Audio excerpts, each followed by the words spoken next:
অনুভবের অপারেশন করাতে হবে ইমিডিয়েটলি, না হলে হয়তো অনুভব মারাও যেতে পারে। হ্যাঁ বন্ধুরা, এমনই কিছু দেখতে পাবো আমরা আগামী পর্বে। পুরোটা জানতে ভিডিওতে লাইক দিয়ে চ্যানেলটা সাবস্ক্রাইব করে দেখতে থাকুন।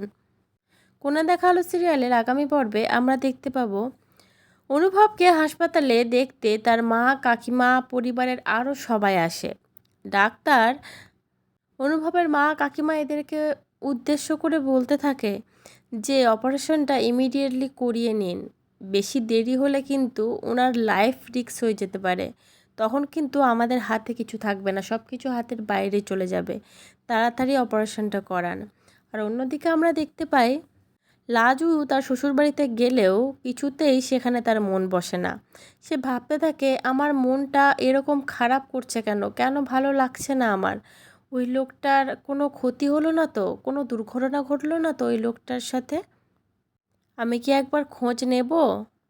কিন্তু লাজু যদি জানতেও পারে যে অনুভব হাসপাতালে ভর্তি আছে, এত সহজে কি শ্বশুরবাড়ি থেকে সে বেরিয়ে আসতে পারবে অনুভবকে দেখার জন্য?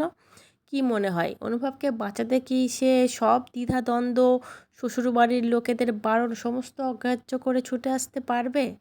কি মনে হচ্ছে তোমাদের অবশ্যই কমেন্ট করে জানিও বন্ধুরা। পরবর্তী আপডেট নিয়ে তাড়াতাড়ি আসছি, সঙ্গে থেকো, সাথে থেকো, চ্যানেলটা সাবস্ক্রাইব করে দিও। ধন্যবাদ।